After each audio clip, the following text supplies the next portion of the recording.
దేవుని బిడ్డలారా, మనమందరము దేవుని న్యాయపీఠము ఎదుట మనం ప్రత్యక్షం కావాలి. సిద్ధపడిపోమన్నాడు. ఈ సిద్ధపాటులో ఒక ముఖ్యమైన విషయం ఏంటంటే, దేవుడు నీ హృదయమును పట్టించుకుంటున్నాడు. నీ హృదయము ఆయన పరీక్షిస్తున్నాడు. హృదయ పరిశోధకుడు అని ఆయనకు పేరు. అవునా కదా? ఆయన హృదయములను పరీక్షించేవాడు. ఆయన హృదయ రహస్యములను బయటకు తెస్తాడట. 1 కొరింథీ పత్రిక 4:5 చూడండి దయచేసి. సమయము రాకమునుపు అనగా,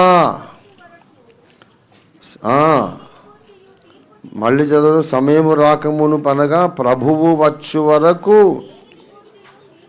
దేనిని గూర్చి కూడా తీర్పు తీర్చకూడి,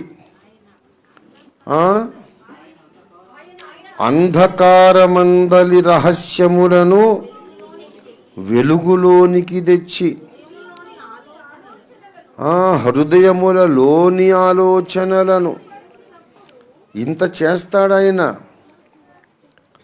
మనము క్రీస్తు న్యాయపీఠం ముందు నిలిచినప్పుడు మన హృదయములోని అతి రహస్యమైన ఆలోచనలను ఆయన బయటికి తీసుకొస్తాడు.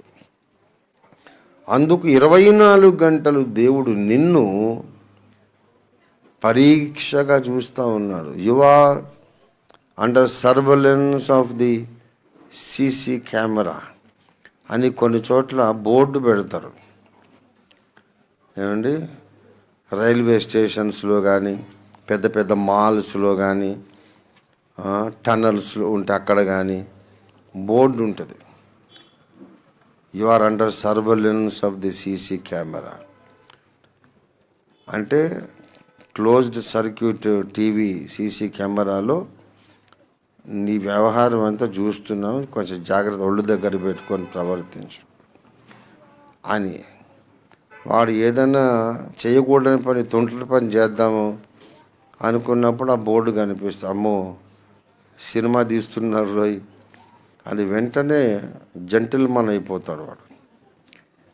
అలాగే దేవుడు కూడా 24 hours you are under surveillance of God's CC camera.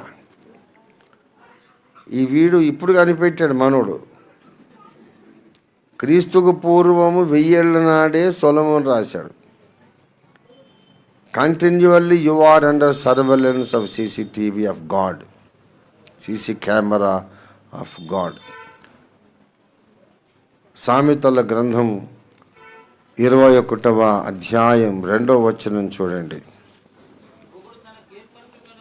ఒకడు తనకు ఏర్పరుచుకున్న మార్గము ఎటువంటిదైనను తన దృష్టికి అది న్యాయముగానే అగపడును. యెహోవాయే హృదయములను పరిశోధన చేయువాడు. దేవుని పేరేంటి? దేవుని పని ఏంటండి? హృదయ పరిశోధకుడు. దేవునికి స్తోత్రం కలుగును గాక. ఆయన 24 గంటలు మనల్ని చూస్తూనే ఉన్నాడు. నీ మనస్సులో ఏమేమి జరుగుతుందో అవన్నీ చూస్తున్నాడు. అవన్నీ బయట పెట్టడము దేవుడు ఒక పనిగా, బాధ్యతగా పెట్టుకున్నాడు. మార్కు సువార్త 4వ అధ్యాయంలో 22వ వచనంలో ఒక యూనివర్సల్ లా చెప్పాడు. రహస్యం ఏదైనను తేటపరచబడకపోదు, బయలుపరచబడుటకే గాని ఏది మరుగు చెయ్యబడలేదు. చదవండి. వినుటకు చెవులు ఎవరికైనా ఉండిన ఎడల, ఒకవేళ చెవులకు ఎవరికైనా ఉంటే వాడు వినుగాక. Every secret thing will come out. పెళ్లి చేసేటప్పుడు మా ఆధ్యాత్మిక తండ్రి గారు పాస్టర్ టీకే థామస్ గారు ఒక మాట అనేవాడు, నాకు బాగా గుర్తు.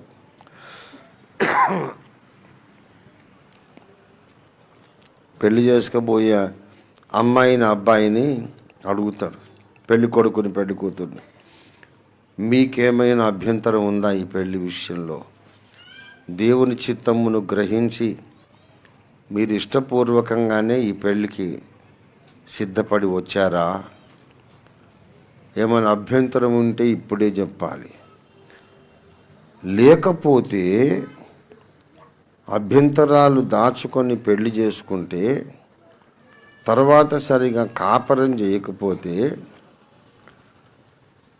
హృదయ రహస్యములు బయల్పడే భయంకరమైన దినాన మీరు దేవునికి లెక్క చెప్పవలసి వస్తుందని. ఈ మాట నా మీద పిడుగుపడ్డట్టుగా అనిపిస్తుంది ఇప్పటికీ. నేను చిన్న ప్రాయం కదా, వరంగల్ నుంచి వచ్చేసినప్పుడు 14 ఏళ్ళు 15 ఏళ్ళే నాకు. అంతకుముందు చూసిన పెళ్ళిళ్ళు మరి మా పెద్దక్కయ్యలు వాళ్ళు గుర్తుపెట్టుకున్నారో లేదో నాకు తెలియదు, అడగాలి ఒకసారి. అక్క అది గుర్తుందా, థామస్ అయ్య గారు ఇలాగనేవాడని అడిగి చూడాలి. అక్కలు అంటారు, రే నీకు భలే మెమరీస్ ఉన్నాయిరా, అన్నీ మేమే మర్చిపోతున్నాం, నీకు అన్నీ గుర్తున్నాయిరా, అసలు నువ్వు మాకంటే ముందు పుట్టావా ఏంటి అని అడుగుతుంటారు. అలాగా నాకేమో చాలా మంచి మెమరీ ఉంది. ఆ మాట నాకు గుర్తుండిపోయింది, గుండెను బద్దలు కొట్టే మాట. హృదయ రహస్యములు బయల్పడే భయంకరమైన రోజు. ఎంత భయంకరమో చూడండి. భార్య హృదయంలో రహస్యాలన్నీ బయటకు వస్తాయి, భర్త అక్కడే ఉంటాడు. భర్త హృదయంలో రహస్యాలన్నీ బయటకు వస్తాయి, భార్య అక్కడే ఉంటుంది. మనల్ని నాయకులుగా, బోధకులుగా, భక్తిపరులుగా గౌరవించిన సమాజం అంతా ఉంటుంది, మన రహస్యములన్నీ బయటకు వచ్చేస్తాయి. ఇక్కడ మనం మెయింటైన్ చేసేస్తాం హిపోక్రసీ, మంచి కవరింగ్ ఇచ్చుకొని అందరి ముందు మన పరువు కాపాడుకుంటాం. ఎలా మాట్లాడితే, ఎలా ప్రవర్తిస్తే అందరూ మనని గౌరవిస్తారు. అలాగా మనుషులను మాయ చేస్తాం మనం. కానీ అక్కడికి పోయిన తర్వాత ఇది ప్రాక్టికల్గా జరుగుతుంది. ఇప్పుడు ఈ మీటింగ్ ఎంత నిజంగా జరుగుతుందో ఆ మీటింగ్ కూడా అంతే నిజంగా జరుగుతుంది. ఒకవేళ ఇది జరగకపోతే బైబిల్ అంతా అబద్ధమైపోతుంది. ఎన్ని చోట్ల చూసాం మనం. హృదయములను పరిశీలన చేయువాడు యెహోవాయే. హృదయములలోని అంధకారములోని రహస్యములను బయలుపరిచే దినం ఒకటి ఉన్నది. కనుక ఇశ్రాయేలీయులారా, మీ దేవుని సన్నిధిలో కనబడడానికి మీరు సిద్ధపడండి. Prepare yourself to meet thy God. Prepare to meet your God. ఈ పని పెట్టుకొని మనం బ్రతకాలండి. ఒట్టుగానే ఏదో తెల్లారింది కనుక మొహం కడుక్కోవాలి, టిఫిన్ చేయాలి, ఆకలి వేస్తే తిండి తినాలి, నిద్ర వస్తే నిద్రపోవాలి, సాగు వస్తే చచ్చిపోవాలి అని ఆ రకంగా బ్రతకొద్దు. దయచేసి